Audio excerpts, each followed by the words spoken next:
In market news now, Asian stocks slipped, led by a sell-off in Hong Kong equities as the liquidation of debt-laden property developer Chinese Evergrande intensified concerns over the nation's embattled real estate sector.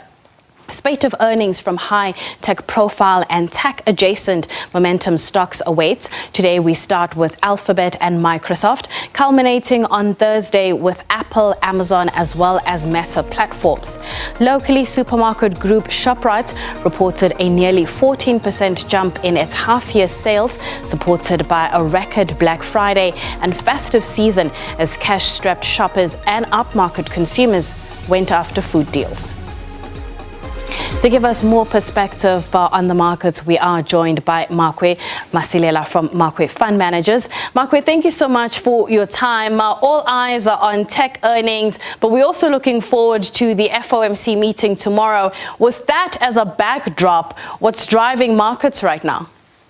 You know, markets are just worried that, number one, those earnings don't disappoint, because we all know that those tech stocks are highly or maybe priced for perfection, and the valuations are just so high. So we hope they don't disappoint, because should they disappoint, that's a serious catalyst to get the markets to go down. And when it comes to the interest rates, we know we don't expect any interest rate cut, as much as we know that by the end of last year, we're expecting that we'll get an interest rate cut sometime March. But so far, markets have managed to dial back those expectations, and we know those are the kind of news that have helped the markets to be going up. You know, a nice rally that we had at the end of the year. But markets will be more interested into going forward. Are the officials satisfied that they've done enough to fight inflation, and exactly when will they start to cut interest rates? Is it a question of later or sooner? Because whether they're going to cut or not this year, markets have priced in the fact that they expect interest rates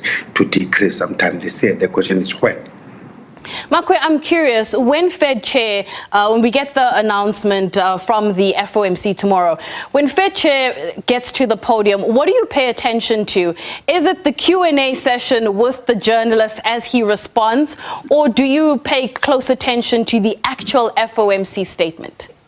I think both, but more importantly to the Q&A. You know, a statement is well prepared. The guys will be careful with the wording, change whatever that needs to be changed. But the Q&A is something else, because we expect an answer there and there. So I think the Q&A weighs more, even though the statement, you don't overlook that, because you also have to check the wording there of what is it that they're emphasizing. Hence, you'll hear us say the guys were more dovish or more hawkish. But I think Q&A is also very critical.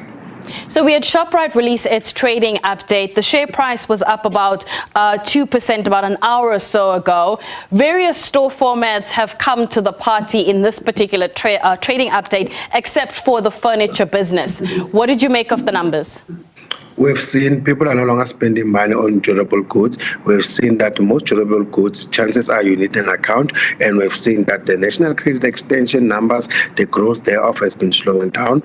We know most retailers are very strict when it comes to offering credit, because consumers are already stressed. So it's not surprising to see furniture not doing that great. And in this given situation, people will tend to spend more of their money on food. And we've seen even with the Black Friday specials that went out there, people unfortunately or fortunately did spend more money on food. So it's not surprising to see food continuing to go to do well, including liquor as well.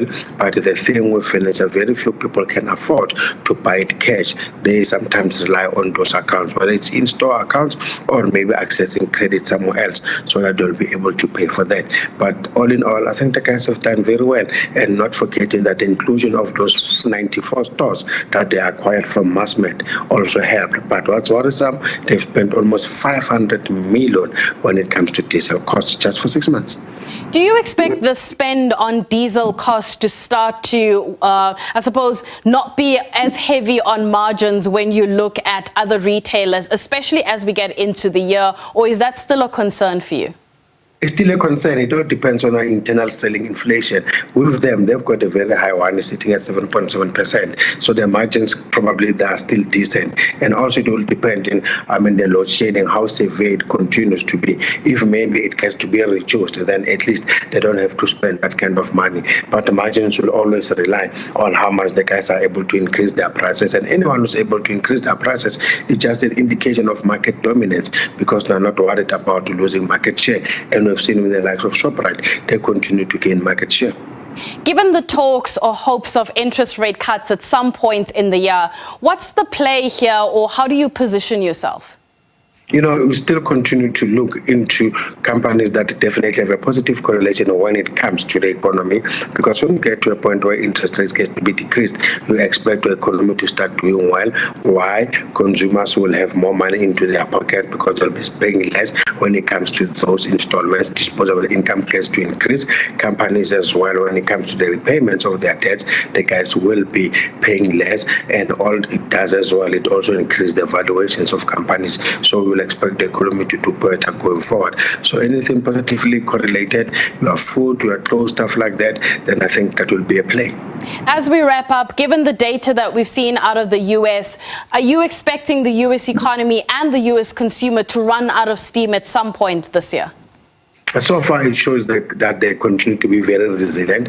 Whether you look into the job numbers, whether you look into their inflation numbers, or even their retail sales numbers, which is a very good indicator, because the US economy, just like our economy, is more than 60% driven by consumer demand. Even the numbers that were released on Friday, we've seen that inflation continued to moderate, but consumer spending continued to go up, and that was also becoming a concern that probably with consumer spending going up will get the inflation to start going up again. But as it stands now, even other market participants, they expect the US economy to do much better than other economies, and we expect more of a soft landing from them.